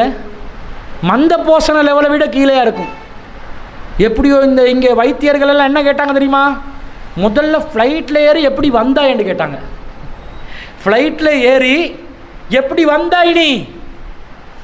நீ வந்ததே ஆச்சரியம் வேண்டாம், 23 கிலோ உடம்போட எப்படி வரலாம்? வர வச்சு ஆளுக்கு இருக்கிற என்னென்னமோ பண்ணி இப்போ ஒரு விதமாக 30-40 கிலோன்னு ஏற்றி எடுத்துட்டாங்க, மருந்து மாத்திரையை கொடுத்து. இவ்வளவு தடுமாற்றத்தில், காய்ச்சலில், சுகமில்லாமல் ஒரு அறையில் சுருண்டு படுத்து கொண்டு கிடக்கக்கூடிய நேரத்தில் கூட சமைக்க மாட்டீங்களா? அநியாயக்காரங்கள், அக்கிரமக்காரங்க. அந்த குடும்பத்துக்கு நாங்கள் என்ன அறிவுரை சொன்னோம் தெரியுமா? தயவு செஞ்சு அவங்ககிட்ட அனுப்பிடாதீங்க. திரும்ப 1 கிலோவோட அனுப்பி விட்டுருவான். ஒன்றும் இல்லாமல் பார்சல் பண்ணி அவட பேரை தான் பார்சல் அனுப்பி விட்டுருவான். உடம்பே வராதண்டம். அந்த அளவுக்கு அக்கிரமம் பண்ணுறாங்க. அதாவது கையால் தூக்கி ஓங்கி அடிக்கிறது மட்டும் இல்லைங்க, அடி காயம் என்று ஆறிடும். இந்த கொடுமை இருக்குதே, ஆணாதிக்கத்தில் செய்கிற கொடுமை, கன்னத்துக்கு அறைய வேணாம் என்று சொன்ன மார்க்கத்தில் 50 கிலோ 23 கிலோக்கு இறக்கி விட்டான்டா எப்படி குடும்பம் நடத்திப்பாங்கன்னு பாருங்க. என்ன அவனோட வாதம் என்ன தெரியுமா? தர்க்கம். உனக்கு புள்ள இல்லை, நீ தான் வீட்டு வேலை செய்யணும். புள்ள வந்து இவங்களோட டிபார்ட்மெண்ட் தானே, நினச்ச டைமில் புள்ளைய எடுத்துக்கொள்ளலாம் தானே, வாங்கி கொள்ளலாம் தானே. புள்ள பெற்றுக்கொள்ளலை என் மவனுக்கு, மாமனார் சொல்லுவாராம், என் மவனுக்கு நீ புள்ள பெற்றுக்கொள்ளலை, அதனால் வீட்டு வேலைலாம் நீ தான் செய்யணும். அடி செருப்பால் இப்படி பண்ணலாமா? அப்போ அடி என்பது கையால் அடிக்கிற அடி மட்டுமல்ல, கொடுமைப்படுத்தக்கூடாது, அக்கிரமம் பண்ணக்கூடாது, பெண்கள் மீது ஆணாதிக்கத்தில் அநியாயம் பண்ணக்கூடாது. நீங்கள் உடலில் பலசாலிகள் என்றதுனால அவங்களுக்கு நீங்கள் கையை வச்சுக்கிண்டு வைங்க. உங்கள் எல்லாத்தையும் படைத்த பலசாலியான ஒரு அல்லாஹ் இருக்கிறான். அவன் பிடிக்க நினைச்சா முடிஞ்சு கதை. அதை நினச்சி பயந்து அடங்கி போகணும். இதே அவனுக்கு ஒரு கொழும்புல ஒரு பஜாரியோண்ட கல்யாணம் முடிச்சான்னு வைங்க, இவன் அஸ்ஸலாமு அலைக்கும் என்ன பாத்திமா என்ன பண்ணுவா, நீங்கள் பண்ணுங்க, நான் ஒன்றும் பண்ணலை, ஒன்றும் பேசலை, எப்படி அடங்குறாய் நீ? அப்போ உண்ட உடல் பலம் பலவீனமாக இருக்கிற நேரத்தில் நீ எப்படி அடங்கி போகிறாய்? நீ அப்போ நெச்சுரலாக நடந்துக்கோ. உன்னோட மனைவிக்கு கண்ணியத்தை கொடு. ரசூல் ஸல்லல்லாஹு அலைஹி வஸல்லம் அடுத்ததாக என்ன சொல்கிறாங்க? ரசூல் ஸல்லல்லாஹு அலைஹி அதை ரசூலாக சொல்கிறாங்க பாருங்கள், நீங்கள் வந்து இஸ்தௌசு பின் நிசா, பெண்கள் விஷயத்தில் நல்லதை நினைங்க. முதல்ல ஃபைன் நம்ராத்த ஹுலிகத் மின் லிலை, பெண்கள் எலும்புகளால் படைக்கப்பட்டவர்கள். ஆதம் அலைஹிஸ்ஸலாத்துல விலா எலும்பால் தானே படைக்கப்பட்டது. விலா எலும்பு எப்படி இருக்கும்? இப்படி வளைஞ்சி சரியாக ஒரு அடி பட்டுச்சுன்னு வைங்க, இங்கே பட்டாசண்டு உடஞ்சிரும். என்றது புட்டு ஸ்னூல் மாதிரி. நம்மளோட உடம்பு பெரிய பலசாலி, என்னதான் ஜிம்முக்கு போயிட்டு உடம்பை வந்து திரகாத்தரம் ஆக்கியிருந்தாலும் ஒரு 3 தட்டிலேருந்து கீழே தள்ளி விட்டு பாருங்கள், அவ்வளோதான் கதி. சரியாக விழ வேண்டிய ஒரு ஆங்கிளில் விழுந்தானு வைங்க, இடுப்பு சீவனிலாம் போயிடும். அப்போ ரசூலா சொல்கிறாங்க, பெண்கள் ஆதம் அலைஹிஸ்ஸலாத்துடைய விலா எலும்புலேருந்து படைக்கப்பட்டவங்க. வைன்ன ஆவஜ செய்யின் ஃபில் லிலை, எலும்புகளில் மிகவும் பலவீனமான எலும்பு என்னன்னு சொன்னால் அலாஹு விலா எலும்பு. ஃபைன் தஹப்த துகிமுஹு, நீ அந்த விலா எலும்பை நேராக்க போனி என்று சொன்னால் என்ன நடக்கும்? தஹப்த துகிமுஹு கசர்தஹு, நீ அதை உடைத்து விடுவாய். விலா எலும்பு இப்படி வளைஞ்சி இருக்கும், ரொம்ப பலவீனப்பட்டு வளைவு உள்ள ஒரு எலும்பாக இருக்கும். அது ஒத்தடியாக நீ நேராக்க போயிடாதே, அப்படி போனேன்னு சொன்னால் அது உடைந்து விடும். அப்போ ரசூல் ஸல்லல்லாஹு சொல்கிறாங்க, வைன் தரக்தஹு லம் யஸல் அவஜ், நீ அதை நேராக்காமல் விட்டு விட்டாலும் அது வளைஞ்சி தான் கிடக்கும். பெண்கள் ஒரு விதமான பலவீனத்தில், ஒரு விதமான குறைகளோட, ஒரு விதமான சிந்தனை போக்கு குறையுள்ளவர்களாகத்தான் இருப்பார்கள். நீ அதை உடனடியாக நேராக்க போயிடாதே, நீ நேராக்காமல் விட்டாலும் அது வளைஞ்சு கொண்டே தான் இருக்கும் என்று ரசூலா சொல்லிட்டு ஃபஸ்தௌசு பின் நிசா, பெண்கள் விஷயத்திலே நல்லதையே நீ எண்ணு. அப்போ பொம்பளைக்கு நீ கை தூக்கினா நீ ஆம்பளையா? இல்லை. ஒரு பெண்ணுக்கு கையை உயர்த்தும் பொழுது ஒவ்வொரு ஆண்மகனும் நினைக்க வேண்டும், நான் ஒரு பொட்டை அப்படின்னு நினைக்கணும். எப்படி நினைக்கணும்? பொட்டைண்டா கண் பொட்டை இல்லை, நான் ஒரு பொம்புளை, நான் ஒரு 9 என்று நினச்சி தான் நீ கையை தூக்கணும். கொஞ்சம் சில விஷயங்களை கொஞ்சம் நல்ல உருக்கமாக சொன்னால், நல்ல உரைக்கிறதுக்கு சொன்னால் தான் விளங்கும். பொம்புளைகளுக்கு கை தூக்காதீங்க, கெட்ட பண்பு, ஆணாதிக்கம் நிறைந்த சமூகத்தாரே, அல்லாஹ்க்கு பயந்துக்கோங்க. ரசூல் அதை வன்மையாக கண்டிக்கிறத நாங்கள் பார்க்குறோம். அதே மாதிரி ரசூல் ஸல்லல்லாஹு அலைஹி சொல்கிறாங்க, பெண்களை வந்து நாங்கள் மட்டம் தட்டக்கூடாதுன்றதுக்காக சொல்கிறாங்க, வலா துக்கப்பி, நீ பெண்களை மனம் நோக செய்து விடாதே, மனசை நோவடிக்காதே. சில பெண்கள், ஆம்புலையில் நல்லவனாக இருப்பான், சில நேரம் சில வார்த்தைகளை பேசுவான், அப்படி மனசு உடஞ்சிரும். அவன் நினச்சி பேசியிருந்தா தப்பு, நினைக்காம பேசியிருந்தா பொம்பளையில் விளங்கணும். அவன் நினைக்கல, வந்துருச்சு. எல்லாரும் மலக்குமார்கள் போல வாழுவாங்களா? பை மிஸ்டேக்கில் வார்த்தைகள் வரத்தானே செய்யும். மன்னிப்பு கேட்டு விட்டு கொடுத்து அப்படி போயிடணும். ரசூலா என்ன சொல்கிறாங்க? நீ பொம்பளைகளுக்கு மனம் நோகிற மாதிரி நடக்காதே, மனசை நோவடிக்கக்கூடாது, பெண்களுடைய மனசை புரிஞ்சு நடந்து கொள்ளணும். அவங்க எப்படிப்பட்ட ஒரு நிலையில் வளர்ந்துருப்பாங்க தெரியுமா? பெண்களுடைய உலகத்தில் நம்பர் 1 ஹீரோ அவளுடைய தந்தை. அந்த தந்தையுடைய ஒவ்வொரு அங்க அவயவங்களையும் அவள் பார்த்து பிரமித்து போவாள். ஒவ்வொரு நடவடிக்கையும் பார்த்து ரசிப்பாள். இதுதான் என்னுடைய கனவு உலகத்தின் வீரன் கதாநாயகன் என்று நினைப்பாள். அந்த அளவுக்கு ஒரு கணவன் மேல், தன்னுடைய தந்தை மேலே, சிறு குழந்தைகளாக இருக்கக்கூடிய பெண் குழந்தைகள் பாசம் நேசம் அதிகமாக வைப்பாங்க. காரணம் என்ன தெரியுமா? அந்த வாப்பாட ஹீரோயிசத்தை எதிர்ப்பாள் தானே, எதிர்ப்பாள். வாப்பாட ஹீரோயிசத்தை பார்த்து ரசிப்பான். ரசித்து அது ஒரு விதமான ஈகோ. யாரோட வளரும் வேண்டாம், உம்மாவோட வளரும். உம்மா வந்து வாப்போட கொஞ்சம் நெருக்கமாக இருந்தால் இன்னும் கொஞ்சம் ஓரமாவுங்க, ஏண்ட வாப்பா, நான் தான் வாப்பா கிட்ட இருப்பேன். அவட கனவு உலகம், அவட உலகமே எதிர்ப்பாலில் பார்க்கிற முதலாவது ஆண் வீரன் கதாநாயகன் தந்தை. அந்த தந்தையும் அந்த பொம்பளை பிள்ளையை எப்படி பார்ப்பான்? எல்லா பிள்ளைகளோடையும் பாசம்தான். எப்படி பார்ப்பான் தெரியுமா? பொம்பளை பிள்ளை கூடுதலான இறக்கத்தோட. இதே மாதிரி நடக்கும். ஆம்பளை பிள்ளைகள் வாப்போ பார்ப்பான், நம்மளை மாதிரியே இருக்கிறாரு, நம்மளை மாதிரி கை கால் இருக்குது, நம்மளை மாதிரி உடம்பு அமைப்பு, அதெல்லாம் பார்ப்பாங்க. சைக்காலஜியில் சொல்லுவாங்க, அதெல்லாம் பார்ப்பாங்க.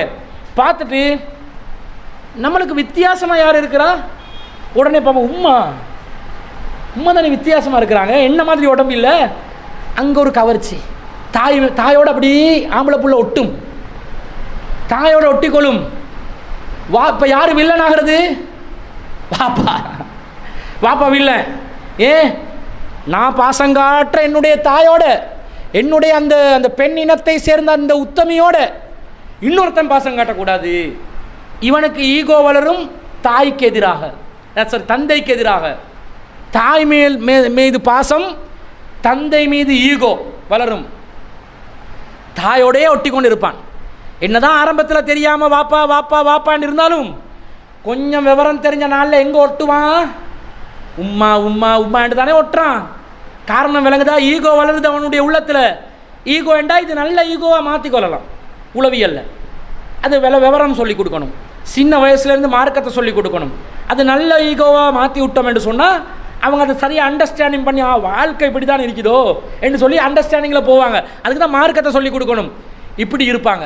அப்போ அதில் பெண் குழந்தைகள் தன்னுடைய தந்தையை பார்த்து அப்படியே வளருவாங்க.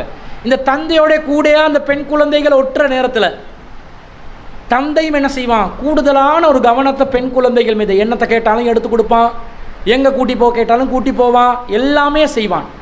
இப்படி செஞ்சு அவங்க வந்து ஒரு ராணியாக ஒரு உலகத்தில் ஒவ்வொரு வாப்பாவும் என்ன நினைப்பான்?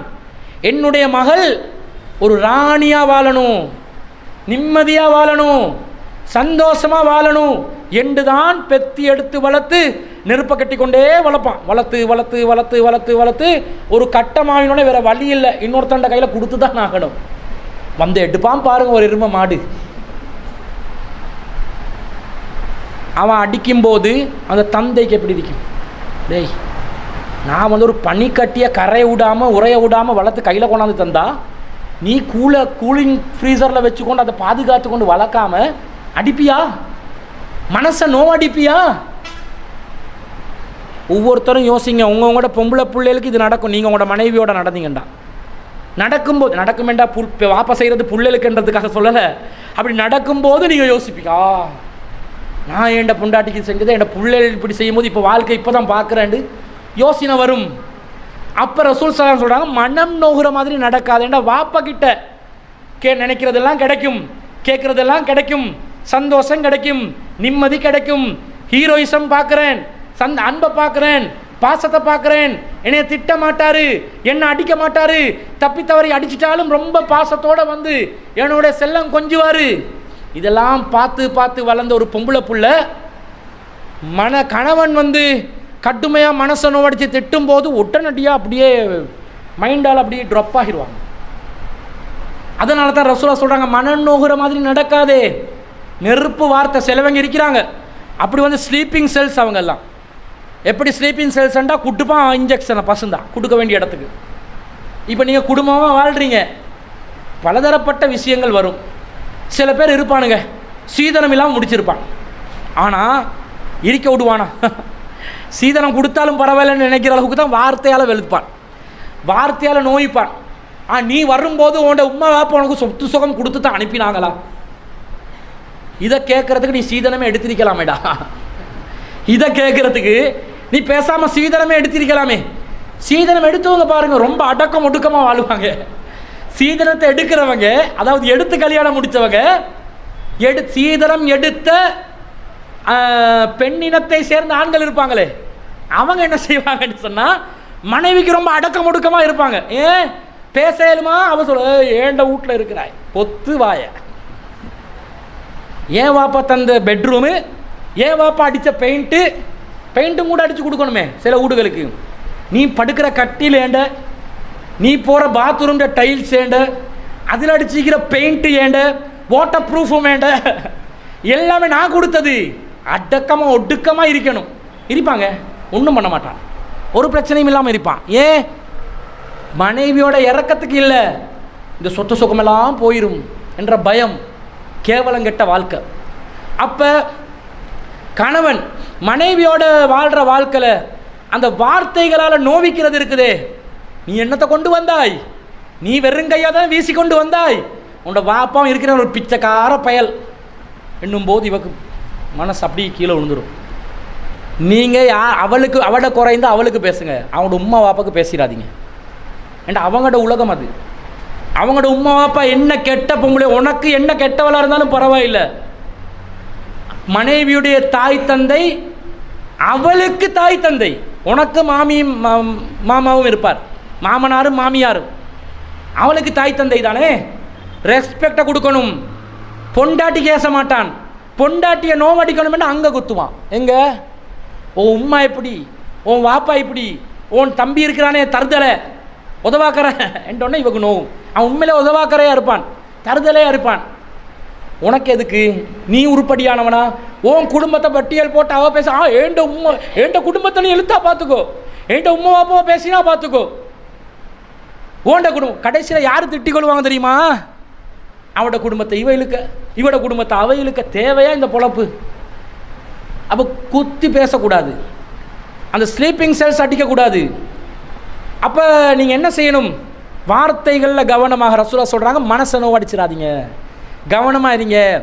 சில நேரம் பை மிஸ்டேக்கில் வரும். ஏன்டா மலக்குமார்கள் இல்லை தானே, பை மிஸ்டேக்கில் வந்தால் அவசரப்பட்டு சொல்லிட்டு அவங்க ஒரு மாதிரி ஆகிடுவாங்க. அப்படி கண்கள் அப்படி கண்ணீர் கொட்டும், சும்மாவும் கொட்டும், அது வேறு விஷயம். மனசு நொந்தும் கொட்டும். அப்படி கொட்டும் பொழுது மிஸ்டேக்கில் வந்துருச்சு, ஒன்றும் நினைக்க வேணாம், நினச்சி சொல்லலை, இப்படி ஆயிடுச்சு என்று சமாதானம் ஆகிக்கோங்க.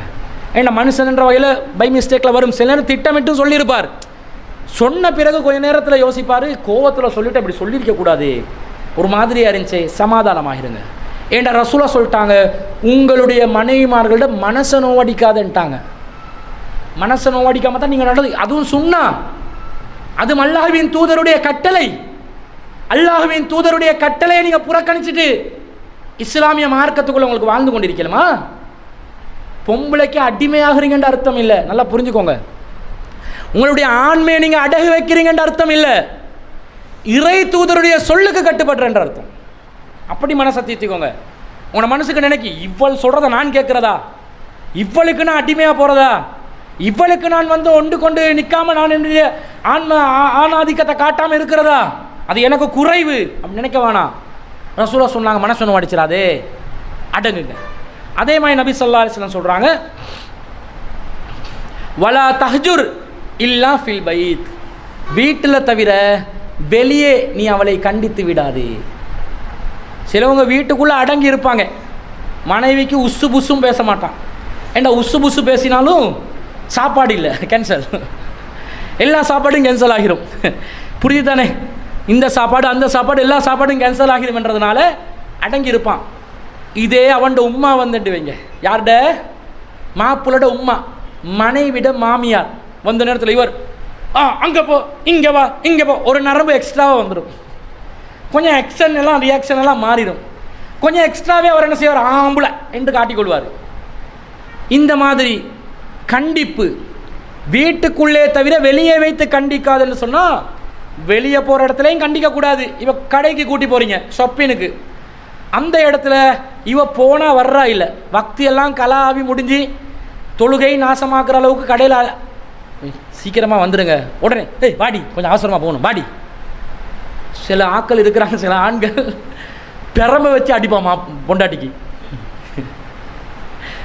ரோட்டில் குத்துவானுங்க, இடுப்புக்கு இப்படி இப்படி அனுவான், இப்படிலாம் குத்துவான், அடிப்பான், கன்னத்தில் அரைவான். சில பொம்பளையில் அழுந்து கொண்டே ரோட்டில் போவாங்க. எங்களுக்கு என்ன எதுன்னு கேட்கலுமா, உடனே இன்னும் சேர்த்து அடிப்பான். அவன் என்னடி ஒண்ட விஷயத்தில் வாயை போடுறான் அப்படின்னு கேட்டு இன்னமும் அடிப்பான். அதையும் கேட்க முடியாது. அப்போ இந்த மாதிரி கண்டிப்பென்றாலும் கண்டிப்பு கடுமையான வார்த்தை. வெளியில் போனோன்னு இவர் ஒரு ஆம்பளை சிங்கம் ஆகிடுவார்.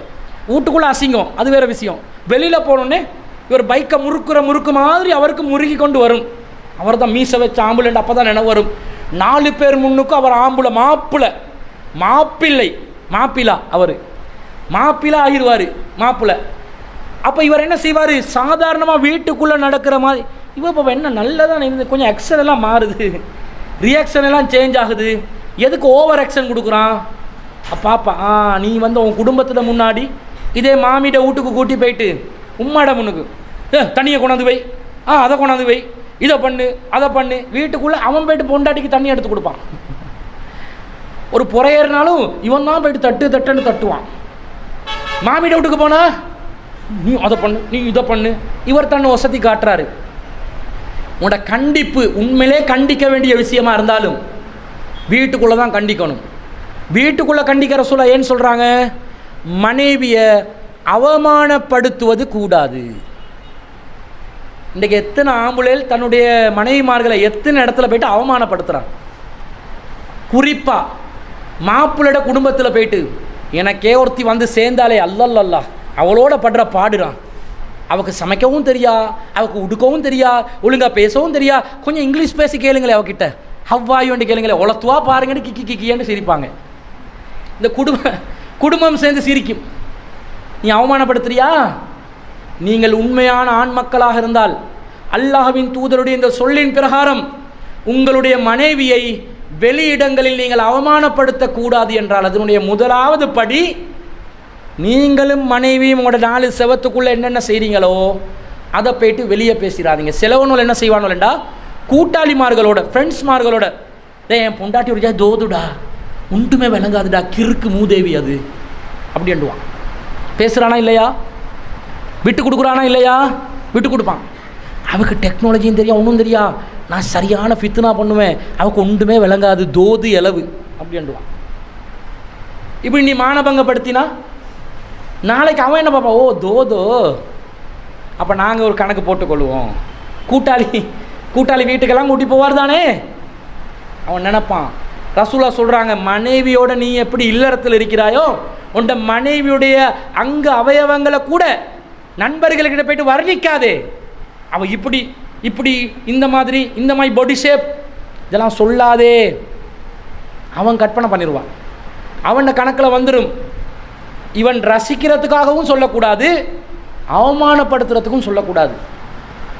இதெல்லாம் கெட்ட சைத்தானிய விஷயங்கள் இன்றைக்கி சர்வ சாதாரணமாக நடக்குது. அப்போ அவமானப்படுத்துறதுக்கு முதல்ல என்ன பண்ணுவாங்க, தன்னுடைய யாருக்கிட்ட போயிட்டு சொல்லணுமோ பொண்டாட்டிட்ட குறையெல்லாம் போயிட்டு இதைத்தான் மாமியும் எதிர்பார்ப்பாங்க. இவனோட கூட பிறந்தவங்க கொஞ்சம் பேர் இருப்பாங்களே, அவங்களும் எதிர்பார்ப்பாங்க.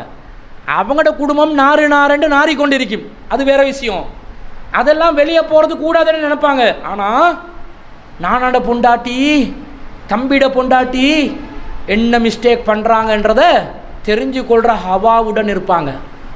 அதுக்கு இடம் வச்சிடாதீங்க. உங்களோட மனைவியோட நீங்கள் நடந்து கொள்வது உங்களுக்குரிய அமானிதம். வெளியே போய்ட்டு ஒத்த வார்த்தையை மிஸ் பண்ணி போட்டுறாதீங்க. உம்மா கிட்ட கூட, உங்களை பெத்த தாய்கிட்ட கூட மனைவியை நீங்கள் விட்டு கொடுத்து பேசுகிறாதீங்க. அதுக்காக தாயை புறக்கணிக்க சொல்லலை. தாய் எங்களுடைய ஒரு கண்ணண்ட மனைவி இன்னொரு கண், 2 கண்ணையும் நாங்கள் வச்சு பாதுகாக்கணும். உலகத்தில் உறவு பாராட்டுறதுக்கு மிக தகுதியானவங்க தாய் தான். அதுக்காக அந்த தாய்கிட்ட போய்ட்டு மனைவியை விளம்பரப்படுத்தி கொண்டு இருக்கக்கூடாது, அம்பலப்படுத்தி கொண்டு இருக்கக்கூடாதுன்றது விளங்கும். டைம் முடிச்சுக்கொள்வோமா? இன்னும் விஷயங்கள் இருக்குது. இதில் இன்னொரு செய்தியை சொல்லிட்டு முடிச்சுக்கொள்கிறேன். அடுத்த வாரம் இதில் தொடர் இருக்குது, இன்ஷால்லா பார்ப்போம். ரசூல் ஸல்லல்லாஹு சொல்கிறாங்க, எந்த அளவுக்கு மனைவியோட ரெஸ்பெக்டபுளாக நடக்கணும் என்றா, ரெஸ்பெக்டபுளாக நடக்கணும், வைஃபோட ரெஸ்பெக்டபுளாக நடக்கணும், மரியாதை கொடுத்து நடக்கணும், கௌரவம் கொடுத்து நடக்கணும். உங்களோட வயசில் இளையவங்களாக இருப்பாங்க, அது வேறு விஷயம். ஆனால் ரெஸ்பெக்ட் முக்கியம். எந்த அளவுக்கு ரெஸ்பெக்ட்னு சொன்னால், நபி ஸல்லல்லாஹு அலைஹி வஸல்லம் ஒரு முறை ஆயிஷா ரலியல்லாஹு தூங்கி கொண்டு இருக்கிறாங்க. ரசூல் ஸல்லல்லாஹு அலைஹி வஸல்லம் அவங்கள பார்க்குறாங்க, தூக்கம், உறங்கி கொண்டு இருக்கிறாங்கன்ட்டு ரசூலாம் ஒரு சைடில் போயிட்டு அவர் என்ன செய்கிறாரு, போர்வையை போற்றி கொண்டு சாஞ்சி கொள்கிறாங்க. ஆயிஷா நாகி தூங்கலை, தூங்குற மாதிரி நடித்து கொண்டு இருக்கிறாங்க. ஆயிஷா நாகிட்ட சில விஷயங்கள் இருக்குது தானே, ஹதீஸுகளில் வாரது தான். அவங்க தூங்குற மாதிரி கொஞ்சம் என்ன செய்கிறாங்க, கொஞ்சம் பாவனை செஞ்சு கொண்டு இருக்கிறாங்க. அப்போ ரசூல் ஸல்லல்லாஹு அலைஹி வஸல்லம் அப்படியே கொஞ்சம் நேரம் இருந்துட்டு ரசூலை வீட்டுக்குள்ளே வர்றாங்க. வந்து அவங்களோட மேலாடையை கலைக்கிறாங்க, பாதணிகள் ரெண்டை இப்படி உண்டாக்கி தலைக்கு பக்கத்தில் வச்சு கொள்கிறாங்க. பிறகு வந்து போற்றி கொண்டு படுக்கிறாங்க. திடீரென ரசூல் ஸல்லல்லாஹு அலைஹி வஸல்லம் இப்படி பார்க்குறாங்க.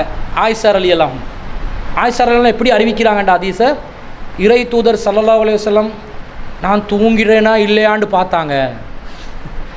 அது எப்படின்னா நான் தூங்கிட்டேனோ, நான் நல்ல ஆழ்ந்த தூக்கத்துக்கு போயிட்டேனோ என்று பார்த்தாங்க. தூங்குறே இல்லையான்னு பார்த்தாங்கண்டா கூட வேற கணக்கு. நான் ஆழ்ந்த தூக்கத்துக்கு போயிட்டேனோ என்று பார்த்துட்டு மெதுவாக போர்வையை அகற்றினார்கள். எப்படி அந்த ஹதீஸை வர்ணிக்கிறாங்கன்னு பாருங்கள். மெதுவாக போர்வையை அகற்றினார்கள். அப்படியே என்ன செஞ்சாங்க, அந்த படுக்கையிலிருந்து எழுந்திரிச்சாங்க. மெதுவாக மேலாடையை போட்டாங்க, மெதுவாக காலணிகளை அணிந்தாங்க, மெதுவாக வீட்டுக்கு வெளியே போய் கதவை மூடினாங்க. கதை வேண்டாம், அவங்களுக்கு ஒரு பாய் தான், அதை போட்டு அப்படி மூடிட்டாங்க. மெதுவாக போயிட்டாங்க. நான் பதட்டப்பட்டுட்டேன். இதை அல்லாஹ்வின் தூதர் ஸல்லல்லாஹு அலைஹி வஸல்லம் செய்கிறாங்க. பட்டுக்கிற மாதிரி வந்துட்டு, அது என்னுடைய இரவு, என்னோட தூங்க வேண்டிய நாள், எங்கே போகிறாங்க எனக்கு தெரியாமல் என்று பார்க்க நினச்சேன். நான் என்னுடைய அப்படி மேலாடையை போட்டு என்னையை மறைச்சி கொண்டு நான் நபி ஸல்லல்லாஹு அலைஹி வஸல்லத்தை அப்படியே பின்தொடர்ந்தேன். ரசூலுல்லாஹ்வுடைய அடிச்சுவட்டை நான் தொடர்ந்து கொண்டு அப்படியே சென்றேன். ஆயிஷா ரலியல்லாஹு அன்ஹா சொல்கிறாங்க. எப்படி சொல்கிறாங்கன்னு பாருங்கள். இன்தலக்து அலா இஸ்ரிஹி, அவங்களுடைய அடிச்சுவடுகளை நான் தொடர்ந்து சென்றேன். அத்தாஜா அல் பக்கி, நபி ஸல்லல்லாஹு அலைஹி வஸல்லம் பக்கிக்கு போனாங்க. பக்கியானா ஜன்னத்துல் பக்கி, மையவாடி. ரசூலா போயிட்டுக்கிறாங்க எங்கே, அடுத்த மனைவிட வீட்டுக்கு இல்லை, மையவாடிக்கு தான் போயிட்டுக்கிறாங்க. மையவாடிக்கு போனாங்க. ஃபகாம, ரசூலா நின்றாங்க. ஃபஅதால் அல் கியாம், ரொம்ப நெடுநேரம் நின்றாங்க. சும்ம ரஃபா யதைஹி ஸலாஸ மர்ராத், பிறகு 3 தடவைகள் கைகளை உயர்த்தினார்கள் என்று சொல்லிட்டு சும்மன் சரஃப, பிறகு ரசூல் ஸல்லல்லாஹு அலைஹி வஸல்லம் திரும்பினாங்க. ஃபன் சரஃப்து, நானும் உடனே திரும்பிட்டேன். ஏண்டா இப்போ வீட்டிலேருந்து வெளியே வந்துட்டாங்க, இவங்க ஃபாலோ பண்ணது தெரியாமல்.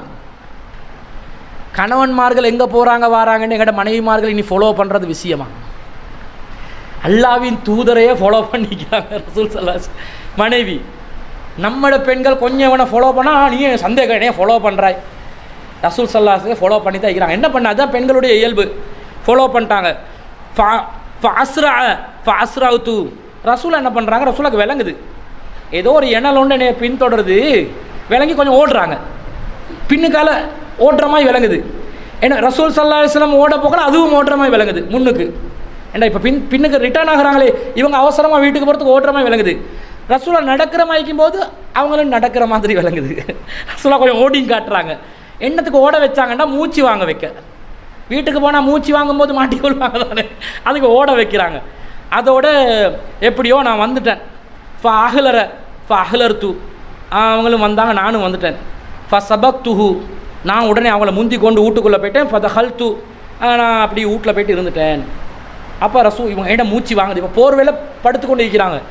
என்ன மூச்சு வாங்குறது போர்வையில் விளங்குது. ஏன்னா அவங்க ஓடிட்டாங்களே. யா ஆயிஷா, யா ஆயிஷ், ஆயிஷ்ன்னு தான் கூப்பிடுவாங்க. சோட்டா, ஆயிஷாண்டே இல்லை, ஆயிஷ் என்று அந்த சோட்டா கூப்பிட்டுக்கிறாங்க. அவங்களோட பொண்டாட்டி மகள்கிட்ட பேரை வந்து சோட்டா கூப்பிடலாம். இப்போ சாக்கிரான்னு ஒரு பேர் இருந்தால் சாக்கு, மாக்கிராண்டா மாக்கு என்று கூட கூப்பிடலாம். சாக்கு, மாக்கு, ஷார்ட் பண்ணி கூப்பிடுறத நீங்கள் விரும்பினமாக கூப்பிடலாம். ஆனால் கோவத்தை ஏற்படுத்தாமல் செல்லமாக கூப்பிட்ருங்க. ரசூலா சொல்கிறாங்க, யா ஆயிஷ், ஆயிஷாவே, அஸ்ய ராபியத்தன், இன்னும் கொஞ்சம் மூச்சு வாங்குற மாதிரி இருக்குது, என்ன மேட்டர் அப்படின்னு கேட்குறாங்க. லாஸ்ட் ஒன்றும் இல்லை. அப்போ ரசூலா சொன்னாங்க, கால லத்துஹ்பிர்னி, நீயா சொல்லிரு, அவு லயுஹ்பிரன்னி அல் லத்தீஃபுல் ஹபீர், அல்லது நுட்பமான அனைத்தையும் அறிந்த இறைவன் எனக்கு சொல்லி விட்டுருவான், நீயே சொல்லிரு என்றாங்க. சொல்லும்போது ஆயிஷா என்ன சொல்கிறாங்க, யா ரசூலுல்லாஹ், பி அபி அந்த உம்மி, உங்களுக்கு என்னுடைய தாயின் தந்தையும் அர்ப்பணமாகட்டும், அக்பர் என்ன நடந்துச்சோ நான் சொன்னேன், இல்லை நீங்கள் போகிற மாதிரி இருந்துச்சு, அதான் நான் ஃபாலோ பண்ணுறேன். ரசூல் ஸல்லல்லாஹு சொல்கிறாங்க, ஃபஅன்தி சுவாதுல்லதி ரஅய்து அமாமி, எனக்கு முன்னாடி ஒரு கருப்பு எனல் ஓடிச்சே அது நீதானோ என்று கேட்குறாங்க. மாட்டி விளங்கிட்டாங்க இவங்க யாருண்டு. அப்போ சொல்கிறாங்க, ஆமாம் நான் தான். அப்போ நபி ஸல்லல்லாஹு அலைஹி வஸல்லம் என்ன செஞ்சா, ஃபலஹதனி ஃபீ சதுரி லஹதத்தன், என்னுடைய நெஞ்சிக்கிற அப்படி ஒரு தள்ளு தள்ளினாங்க. இப்படி ஒரு தள்ளு இப்போ அப்படின்னு தள்ளுறாங்க. ஆயிஷா நாயகி சொல்கிறாங்க, எனக்கு வலிச்சிச்சு, ரசூலா தள்ளினா தள்ளு எனக்கு வலிச்சிச்சு, என் நெஞ்சில் இப்படி தள்ளினாங்க, அது எனக்கு வலிச்சிச்சு. அப்போ ரசூல் ஸல்லல்லாஹு சொல்கிறாங்க, கால அல நந்தி ஐ யஹீஃப் அல்லாஹு அலைக்கி வ ரசூலுஹு, அல்லாஹ்வும் அல்லாஹ்வுடைய தூதரும் உனக்கு துரோகம் இழைத்து விடுவார்கள் என்று நினைச்சிட்டாயா என்று கேட்குறாங்க. அல்லாஹ்வும் அல்லாஹ்வுடைய தூதரும் துரோகம் செய்வார்கள் என்று நினைத்து விட்டாயா அப்படி என்று சொல்லி ரசூல் ஸல்லல்லாஹு அலைஹி வஸல்லம், என்ன நடந்துச்சு தெரியுமா, நான் படுக்கத்தான் வந்தேன், உன்னை பார்த்த நீ தூக்கம், உன்னை எழுப்பி டிஸ்டர்ப் பண்ணக்கூடாதுன்னு நினச்சேன். நான் தூங்கும்போது வெளியிலிருந்து ஜிப்ரீல் எல்லாம் கூப்பிட்டு கொண்டிருந்தார், உன்னுடைய ஆடை கலைந்திருந்தது, அவர் உள்ளே வருவதற்கு வெட்கப்பட்டார். எனவே நான் வெளியே போகிறதுக்கு முடிவெடுத்தேன், உன்னை எழுப்புவதற்கு சங்கடப்பட்டேன், தயங்கினேன். ஏன்னா நீ தூங்கி கொண்டிருந்தாய், உன்னை டிஸ்டர்ப் பண்ண நான் நினைக்கல, அதனால தான் நான் சொல்லி போகலை, நான் துரோகம் பண்ணுறதுக்காக போகலை, உன்னை எழுப்பிவிடக்கூடாதுன்றதுக்காக அப்படியே நான் உனக்கு டிஸ்டர்ப் பண்ணாத விதத்தில் மெதுவாக அந்த காரியங்களை செஞ்சு வெளியே போனேன்.